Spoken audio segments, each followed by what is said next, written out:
Ons almagtige Hemelse Vader, ons dankie dat ons as gemeente voor U troon kan verskyn en so kan bid vir al ons behoeftes wat ons van U het. In die eerste plek dat ons U vaderskap as behoud en as versorging en voorsiening sien, omdat Christus ons geleer het dat ons sonder U niks kan doen nie. En so het Christus ons dan ook geleer om tot die Hemelse Vader te nader. En ons doen dit op grond van wat Christus vir ons gedoen het. Hy het die weg oopgemaak, o Vader, tot U, omdat U hom gestuur het om dit te doen. En ons dank U daarvoor. Uit liefde uit het U hom aan ons oorgegee. En hy het vir ons sondes betaal. En so, Here, roep U ons tot heiligheid, tot regverdigheid. U roep ons om ooreenkomstig U gebooie te wandel. En bid ons, Here, dat ons versterk sal wees deur U om dan sodoende te doen wat goed is in U oë. Ons bid, Here, dat U met ons gemeente, met ons gemeentelede sal wees, vir die wat rondreis, dat U hand oor hulle sal wees. Ons is al reeds bewus van soveel mense wat op die paaie sterf en gruwelike ongelukke wat gebeur. Ons dra elkeen van ons gemeentelede aan U op en ons weet dat daar nie 'n haar van ons hoof sal val as U dit nie beskik het om op die ou ende dit vir ons ten goeie te laat meewerk nie. En daarom, Here, het ons nie nodig om te vrees nie. Bid ons dat U dan met ons sal wees. Ons bid vir elkeen se omstandighede. Sommige mense is siek en ons dra hulle op aan U. Sommige mense is depressief. En sommige mense is swaar van gemoed en ons weet nie wat is al die omstandighede nie, U weet dit, maar U leer vir ons dat die wat sterk is, op hulle is die verpligting om die swakhede van ander te dra. En voordat ons 'n hand uitsteek, begin ons deur U te vra daarvoor, om U te roep, aan te roep. En dan, Here, bid ons vir wysheid, ook op welke wyse ons gawes kan gebruik om ons broers en susters te dien. Ons bid, Here, dat U ook vir ons voeding sal gee uit U woord, ons sal seën daarmee, sodat ons voetstappe verlig kan wees, dat ons kan weet in watter rigting ons moet wandel. Maar ons bid ook vir ons land. Ons het soveel chaos, ons het soveel anargie, en daar is soveel boosheid en haat, en ons kom bid vir ons konings en hooggeplaastes, dat ons 'n stil en rustige lewe in alle godsvrug kan hê, dat die erediens kan voortgaan. Ons bid, Here, dat U dan deur die groot genade vir ons leierskap sal gee wat Godvreesend is.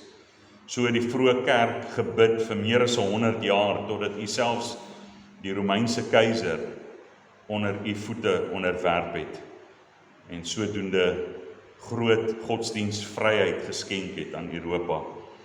En ons bid, Here, dan dat U ook vir ons groot genade sal gee, maar U leer vir ons om volharding te bid vir die land, vir die president, vir die leierskap.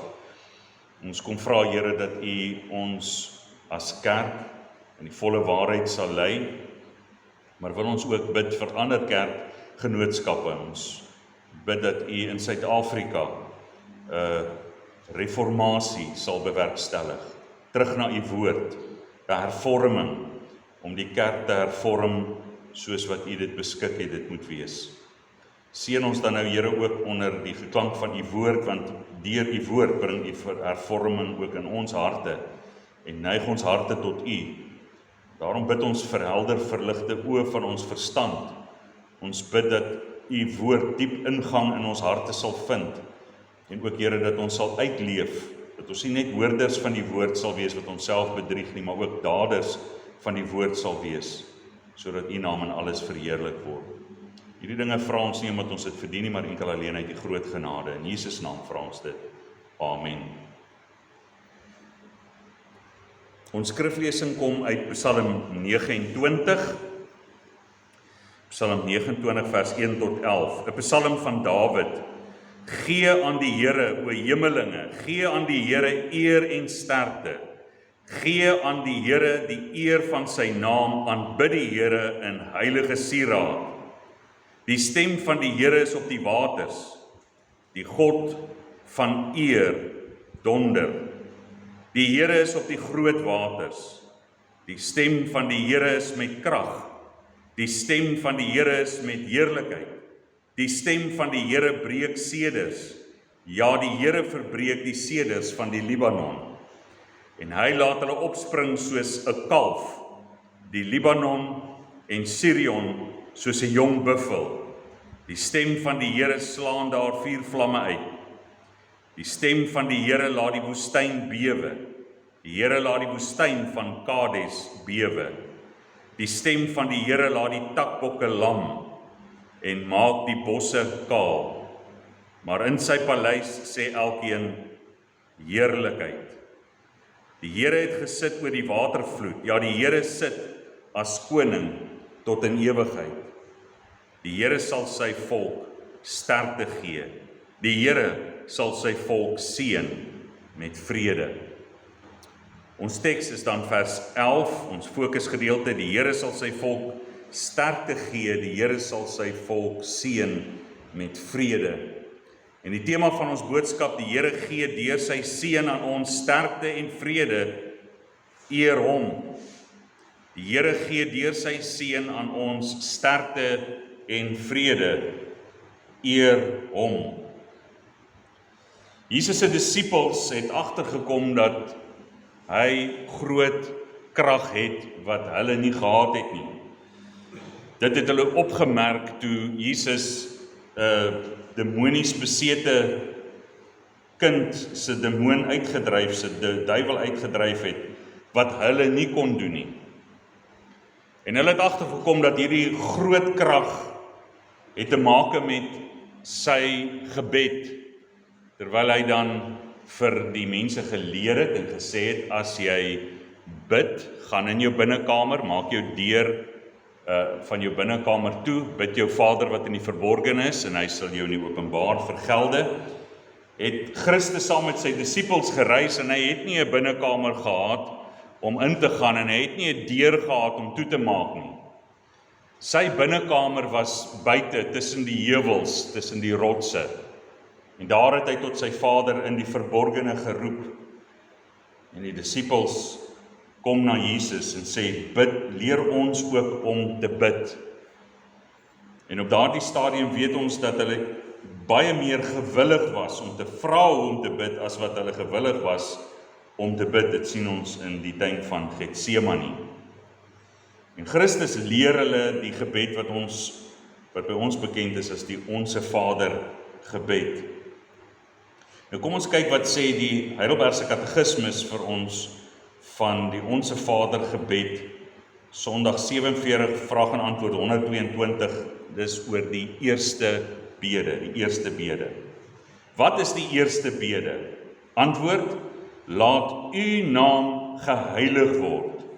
Dit is, gee allereens dat ons u reg ken, en dat ons u heilig, roem en prys in al u werke waarin u almag, wysheid, goedheid, geregtigheid, barmhartigheid en waarheid so skitter. Gee verder dat ons hele lewe, gedagtes, woorde en werke daarop sal rig dat u naam nie om ons ontwil gelaster nie, maar geëer en geprys word. Christus leer deur die Onse Vader vir ons wat is die vernaamste bede. Heel eerste, dat die naam van die Here groot gemaak sal word, geëer sal word. En in hierdie Psalm leer koning Dawid die wêreld hierdie eerste bede, en ons weet hulle doen dit deur die inspirasie van die Heilige Gees. Dawid is dan geïnspireer deur die Heilige Gees om hierdie Psalm te skryf, en hierdie bede deur die Gees van Christus wat alreeds in Dawid was, leer hierdie einste dinge wat Christus dan, toe hy mens kom word het, geleer het, alreeds 1000 jaar van tevore, dat die naam van die Here eerbiedig moet word, dat die naam van die Here geheilig moes word. So ons gaan in hierdie Psalm kyk hoe Dawid dit dan vir ons leer, om ons attent te maak terwyl ons in ons agterkop het dat Christus hierdie selfde vir ons kom leer het, en hoe dit dan was ook, as ons kyk na Dawid, die eer van die naam van die Here was vir Dawid baie belangrik, omdat hy self daardie hartseer beleef het, om die naam van die Here oneer aan te doen, toe hy by Batseba ingegaan het, en Uria laat doodmaak het. 2 Samuel 12 vers 13 en 14. En Dawid sê vir Nathan, ek het gesondig teen die Here, en Nathan sê vir Dawid, so het die Here dan ook u sonde vergewe, u sal nie sterf nie. Maar omdat u die vyande van die Here deur hierdie saak aanleiding gegee het om grootliks te laster, sal die kind wat vir u gebore is ook sekerlik sterwe. Omdat u die vyande van die Here deur hierdie saak aanleiding gegee het om grootliks te laster. En dit het Dawid diep bedroef, want hy wou toesien dat die naam van die Here groot gemaak word. So in hierdie psalm kom gee Dawid die eer aan die Here, eer aan die naam van die Here. En hy leer dit vir ons, en hy leer dit eintlik aan die ganse wêreld, ons sal sien binne in hierdie psalm, en spoor almal aan om die naam van die Here te verheerlik. Hoe ons dit moet doen, eerste plek dat ons dit nie uit onsself moet doen nie, maar ons vertrou moet op God wees, wat dit in ons lewe bewerk. Hy bewerk dit in ons, daarom kan ons sy naam groot maak, soos ons sien in ons tema, die Here gee deur sy seun aan ons sterkte en vrede, eer hom. So in vers 1, gee aan die Here, o hemelinge, gee aan die Here eer en sterkte. Hier gebruik Dawid die woord hemelinge, en hierdie woord hemelinge is dieselfde woord wat in Genesis 6 voorkom. Dit is die woord Ben in Hebreëus is seun van, en dan Elohim, dis God. So Bene Elohim, die meervoudsvorm is seuns van God. En ons sien dat hierdie term seuns van God word gebruik, Genesis hoofstuk 6, by mense, en daar's hierdie groep teoloë wat glo, en leraars en lidmate, wat glo dat dit engele is wat met mense gemeenskap gehad het, en toe is hierdie gedrogte gebore wat deur die vloed dan vernietig moes word. Maar as dit die geval was, dan sien ons dat die ark van die Here het vir 7 dae oopgestaan, genadig, sodat mense wat hulle bekeer kon inkom. En as daar dan nie genade vir mense was nie, waarom sou die ark se deur oopgestaan het? Waarom sou God gewag het? Iets waarna Petrus ook verwys. Ook in 'n ander geval is dat Jesus gesê het dat engele trou nie en word nie in die huwelik uitgegee nie. Want dit sê nie net dat in Genesis 6 dat daar gemeenskap was tussen die seuns van God en die dogters van die mense nie, maar dat hulle vroue geneem het. Beteken dit dat daar was huwelike gewees. Jesus sê engele trou nie en word nie in die huwelik uitgegee nie.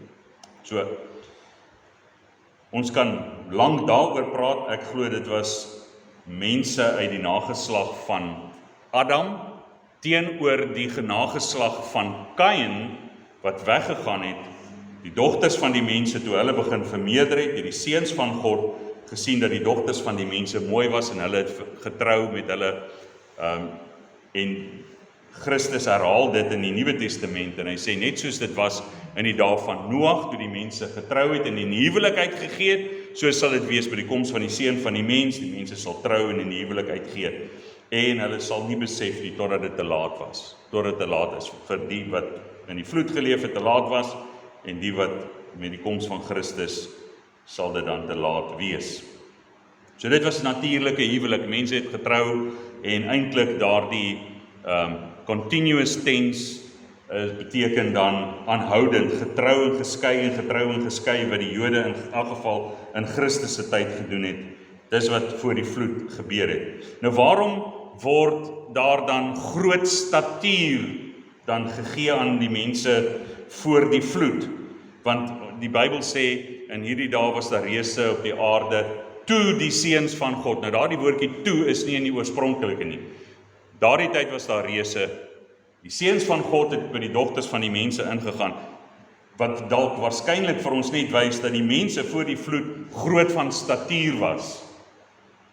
En wat daar gebeur het in die ondertrouery met mekaar, het weer na die vloed gebeur, want in hierdie tyd was daar reëse op die aarde, sê Genesis 6, en ook daarna, toe die seuns van God by die dogters van die mense ingegaan het.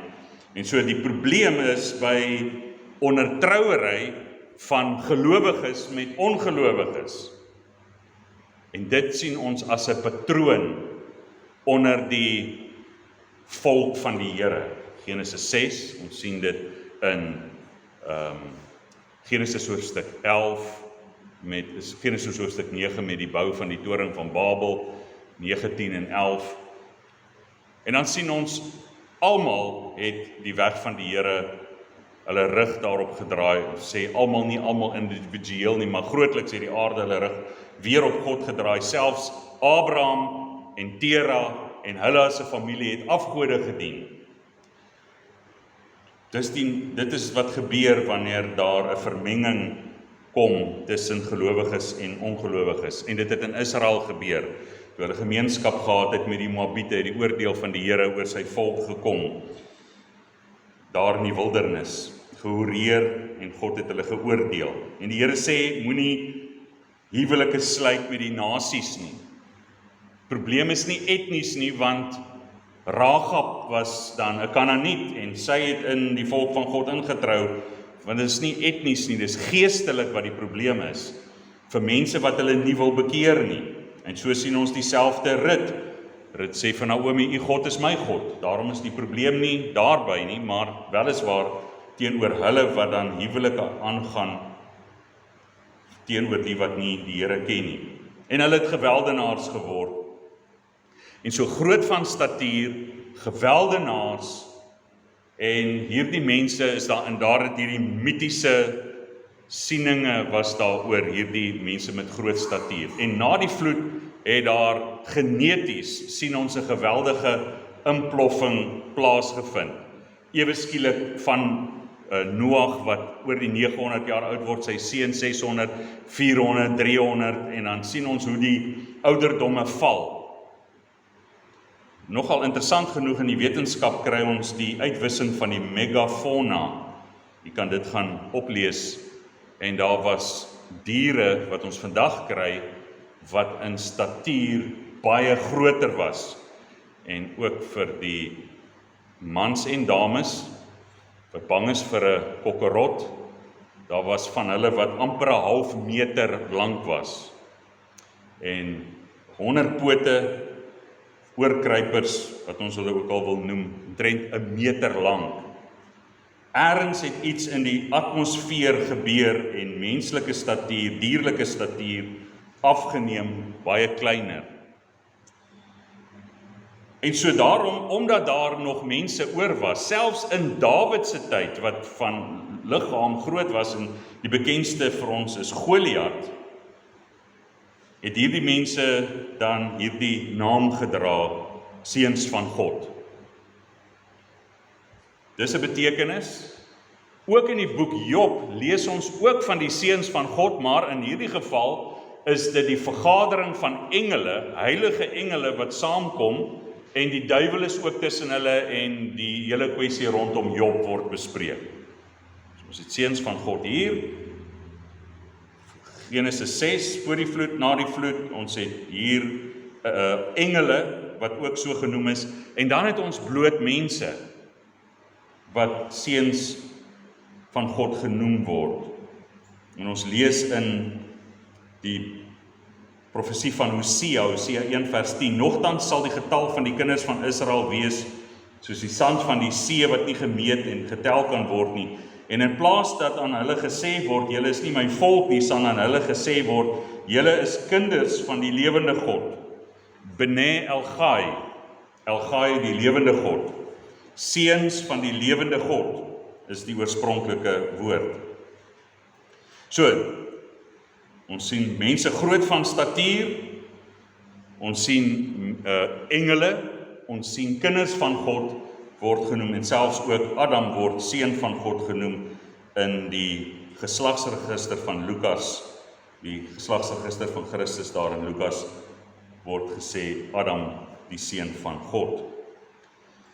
So, om hierdie gedagte nou terug te bring, beteken dan, wanneer Dawid sê seuns van God, dan bedoel hy nie daar weer dat daar hierdie gevalle engele is, of selfs heilige engele, of mense met groot statuur nie, maar hy bedoel hierby regeerders. So, hoekom maak hy dit so moeilik vir ons, dat ons nou so 'n verduideliking moet hê, om op die ou ende uit te kom by, wat bedoel hy, as hy sê, heersers? Die rede daarvoor is poëties, en in hierdie poëties sou die mense van sy tyd dit weliswaar makliker gesnap het, as wat ons praat nie oor heersers op so 'n wyse nie. Ook sê Christus, noem die skrif julle nie gode nie, en bedoelende daarby die regters wat onregverdig gehandel het. En so op 'n vreemde manier word heersers, konings, hooggeplaastes dan op hierdie wyse uitgebeeld. So wat Dawid sê is, die lang daarvan dat alle mense, alle hooggeplaastes, alle konings moet die Here se naam eer. So as jy ooit gewonder het, waar het ons bewys daarvan dat die regering moet eer aan die Here gee, dan is die woord van die Here vir ons hierdie oproep, dat dit moet plaasvind. En ons sal in hierdie Psalm sien hoe ernstig God is met betrekking tot sy naam wat geëer moet word. Vers 2, gee aan die Here die eer van sy naam, aanbid die Here in heilige sieraad. Die woord heilige sieraad, Kodesh, is die woord wat as heiligheid of heiligdom dan vertaal word. So, sierlikheid, sieraad, wat beteken dit? Dit is 'n meer argaïse woord wat mooi beteken. En dis ook wat die oorspronklike woord. So, mooi heiligheid, sierlike heiligheid, pragtige heiligheid, maar Kodesh word ook gebruik vir die woord heiligdom. Beeldskone, mooi, pragtige heiligdom. En dit sluit goed aan met die vorige psalms wat gepraat het van die tempel. En die tempel wat dan die volk van die Here het daar by die tempel aanbid en God se naam groot gemaak by die tempel. En so hy roep almal van oral oor, van al die nasies, al die hooggeplaastes, om na die tempel te kom, na die mooi, heerlike heiligdom van die Here. Wat ons sien in die boek Hebreërs word Christus vir ons uitgebeeld as die ware betekenis van die heiligdom. Hy is die een wat vir ons in die allerheiligste ingegaan het en versoening gedoen, maar nie allerheiligste wat met hande gebou is nie, in 'n hemelse allerheiligste, om daar vir ons versoening te bewerk. En so sien ons dan dat die stem van smeking, vorige hoofstuk, vorige psalm, hoor die stem van my smeking as ek U aanroep om hulp, as ek my hande ophef na die binneste van U heiligdom.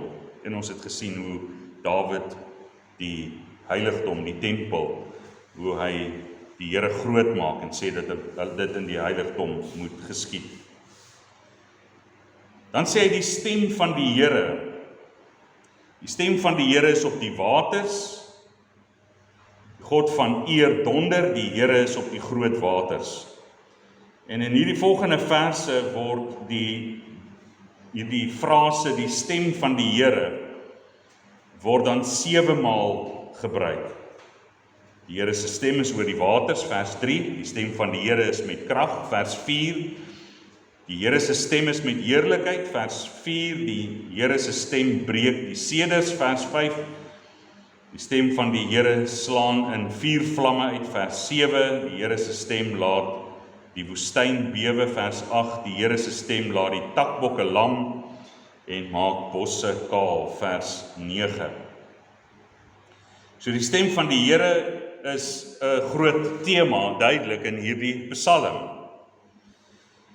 Ons lees ook van die weerligte en weer in Openbaring 4 vers 5, en daar het weerligte en donderslae en stemme uit die troon uitgegaan. So die woord van die Here, die stem van die Here word in die Ou Testament gaan gepaard met weerlig, donderweer.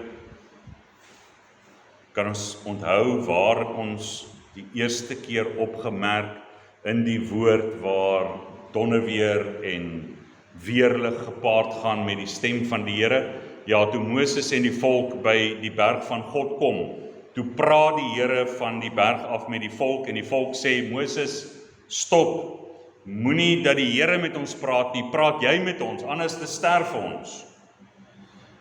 So, daar sien ons dat die stem van die Here soos weerlig is.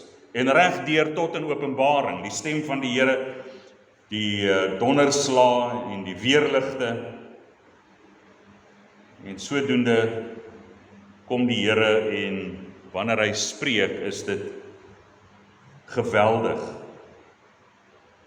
Maar die Here se stem is iets wat vir mense se harte en lewens verander. En daardie drastiese verandering in mense se harte en lewens word geopenbaar deur die krag van sy stem, maar ook wanneer mense nie luister nie, die vuur en vlam wat dan daar uitkom. En dit word gesê soos die seders van die Libanon, enorme groot bome, as die houtkappers daar werk en hierdie groot donderstorm steek op en die weerlig slaan daar die boom.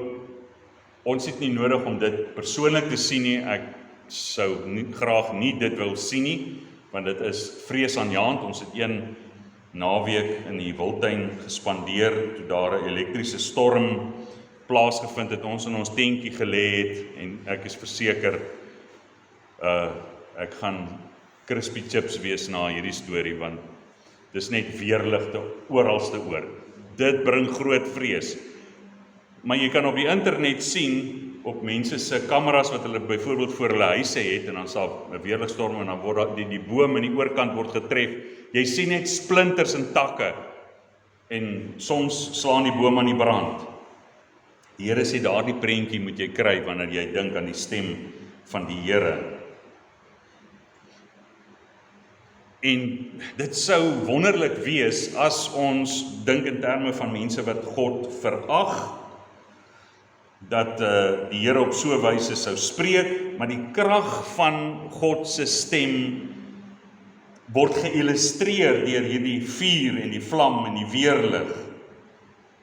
Maar in werklikheid sien ons dat die krag geopenbaar is, en ons kry verskeie gedeeltes in die skrif daarvan, Jeremia 5 vers 14, daarom, so sê die Here, die God van die leerskare, omdat julle hierdie woorde spreek, kyk, ek maak my woorde in jou mond 'n vuur, en hierdie volk hout, en dit sal hulle verteer. En so ons weet dat hier nie uit Jeremia was nie 'n draak wat vuur geblaas het nie. Jeremia het die woord gespreek, en dit het mense wat nie wou bekeer nie, se lewens geruïneer. Die woord van die Here. Soos 'n vuur het dit hulle verbrand, hulle was soos hout, en daardie hout is tot as verbrand, en dis die woorde van die Here wat dit tot gevolg het. Jeremia 23 vers 29, is my woord nie soos 'n vuur, spreek die Here, en soos 'n hamer wat 'n rots vermorsel nie. Die krag van God se woord. Dis waarom ons nie besig hou met tierlantuintjies en allerhande hartseer storieetjies en goedvoel boodskapies, en ons moet die woord van die Here moet ons verkondig, want daarin is krag. Hosea 6 vers 5, daarom het ek hulle neergekap deur die profeet, hulle gedood deur die woorde van my mond, en die oordeele oor jou kom tevoorskyn soos 'n ligstraal. Job 37 vers 2 tot 4, luister na die gedruis van sy stem en die dreuning wat uit sy mond uitgaan. Onder die ganse hemel laat hy dit los en sy lig oor die eindes van die aarde. Daarna brul sy stem, hy donder met sy stem vol majesteit en hou die bliksems nie terug as sy stem gehoor word nie. In 1505, naby die dorp Stotternheim in Duitsland, was daar 'n groot donderstorm. En 'n jong student wat in die regte gestudeer het, was op pad huis toe, en naby hom het 'n weerligstraal geslaan. En hierdie jong man het so geskrik en hy het uitgeroep, Sint Anne, spaar my lewe en ek sal 'n monnik word. En hierdie jong man het dit ook gedoen. Hy het 'n monnik geword door die misnoë en ongelukkigheid van sy ouers, veral sy pa. En hierdie jong man het jong monnik toe op die ou end het die protestantse reformatie gelei. Sy naam was Martin Luther. God het Martin Luther se aandag gekry deur weerlig en vrees. En toe het Martin Luther se woorde, omdat dit die woord van God was, Europa in die brand gesteek, op 'n figuurlike sin. En so kom die Here en deur sy stem, deur sy woord, kom spreek hy tot ons. En die krag daarvan is in die woord self, en nie in daardie vonke en vuur. Dit is 'n illustrasie van die krag van die stem van die Here. En juist toe hulle so gepleit het by die Here, dat hy nie met hulle moet praat deur die donderweer en deur die weerlig nie, toe pleit hulle by Moses, en dan sê die Here in Deuteronomium 18 vers 15 tot 18, 'n profeet uit jou midde, uit jou broers, soos ek is, sal die Here jou God vir jou verwek. Na hom moet julle luister. Net soos jy van die Here jou God by Horeb gevra het, toe jy op die dag van die vergadering gesê het, ek kan die stem van die Here, my God, nie langer hoor, en hierdie groot vuur nie meer sien nie, anders sterf ek. Toe het die Here vir my gesê, dit is goed wat hulle gespreek het, 'n profeet sal ek vir hulle verwek, uit die midde van hulle broers, soos jy is, en ek sal my woorde in sy mond lê, en hy sal aan hulle sê alles wat ek hom beveel. En ons weet wie is hierdie profeet wat sou kom. Christus. Christus is die profeet wat sou kom, wat die woorde van die Here spreek, en hy spreek dit nie met vuur en met gedonder en weerligstrale, hy spreek nie op hierdie manier nie. Maar toe hy kom, sê die skrif vir ons selfs in profesie, hy sal nie sy stem op die strate verhef nie, so hy sal nie skreeu nie. Daarom kan ons aanvaar dat Christus helder en duidelik gepraat het, maar nie geskreeu het nie, want jy moet helder en duidelik kan praat as jy duisende mense het vir wie jy brode gee, en vir hulle preek en 'n lering gee, en dan sê die evangelies, dit was net wat die mans se getalle aanbetref, so die hele groep mense was duisende gewees, met wie hy gepraat het en wat hom kon hoor, maar hy het nie geskreeu nie, maar sy stem was helder en duidelik, maar hulle het dit nie aangeneem, nie aanvaar nie, nie geluister daarna nie. Johannes 8 vers 42 en 43, en Jesus sê vir hulle, as God julle Vader was, sou julle my lief hê, want ek het uit God uitgegaan en gekom, want ek het ook nie uit myself gekom nie, maar hy het my gestuur. Waarom ken julle my spraak nie? Omdat julle na my woorde nie kan luister nie. Omdat julle na my woorde nie kan luister nie. So of dit donderweer is, weerlig, ligstrale, gedreun, en of dit die woorde is van God wat deur 'n mens gespreek word.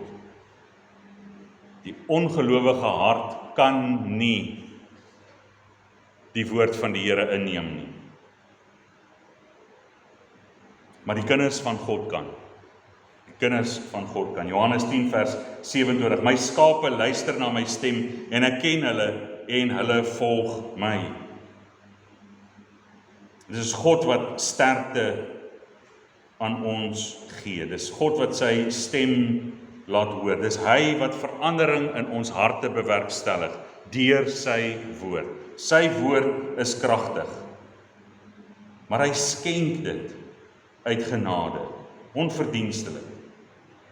Daar was baie wat nie geluister het nie, en Jesus het sy Vader gedank en gesê, Vader, ek dank U dat U hierdie dinge verberg het vir wyse mense, maar dit geopenbaar het aan kindertjies.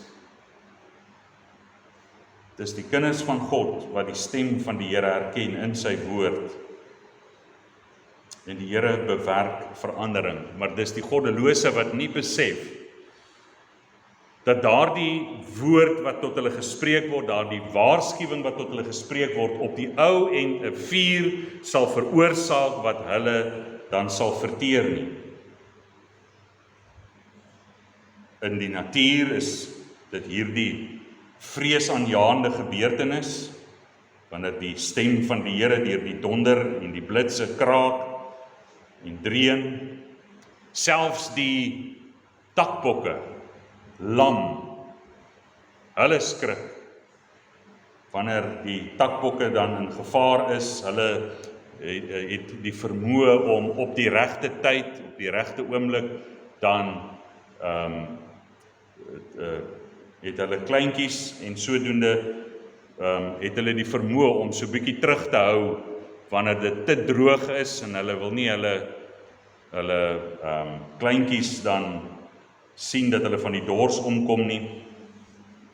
En so het hulle so bietjie grasie en wanneer hierdie weer dan slaan, die teken van reën wat kom, gras wat gaan groei, dan gee hulle dan geboorte. Hulle is verseker dat hulle kleintjies sal bly leef.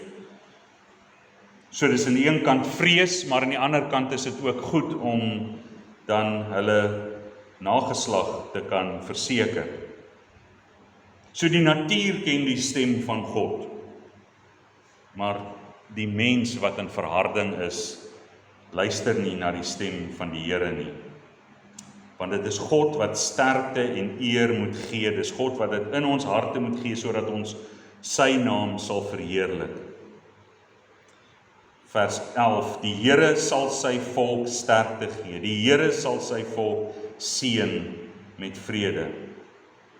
Omdat ons 'n voorspraak by die Vader het, naamlik ons Here Jesus Christus, tree hy vir ons in.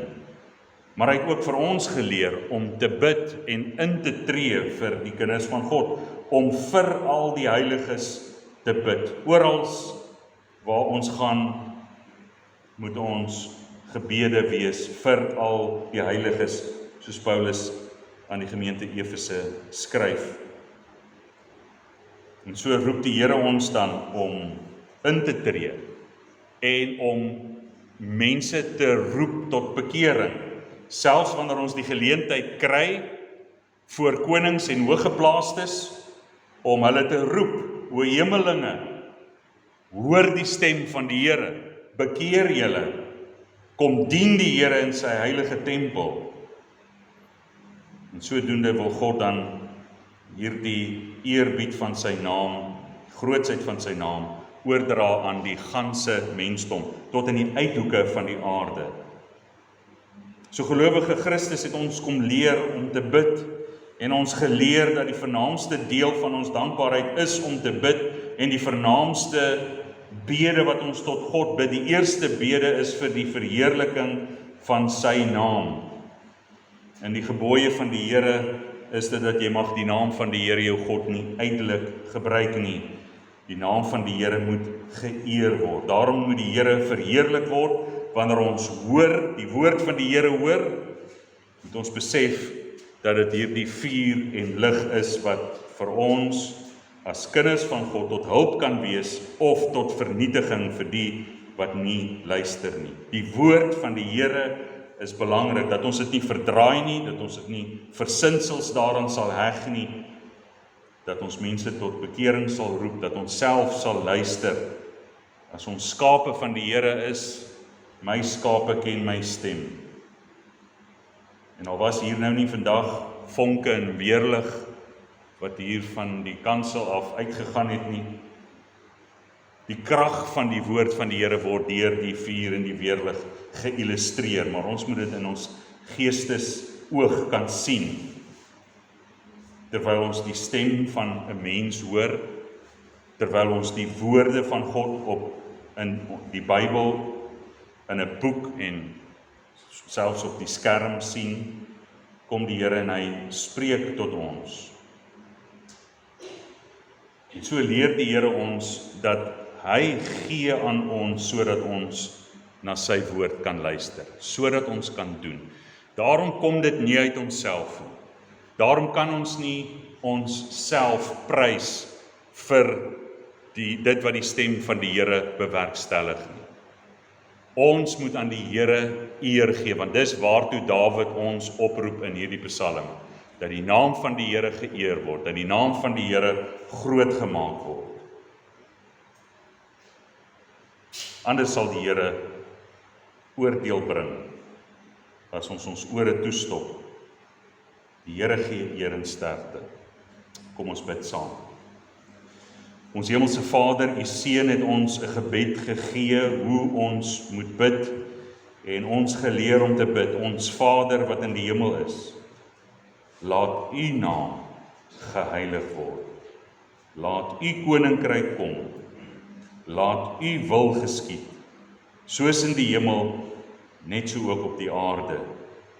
Gee ons vandag ons daaglikse brood en vergeef ons ons skulde, soos ons ook ons skuldenaars vergewe. En lei ons nie in die versoeking nie, maar verlos ons van die bose. Want aan U behoort die koninkryk en die krag en die heerlikheid tot in ewigheid. Amen. Ons het nou die geleentheid om die Here te dien met ons offergawes.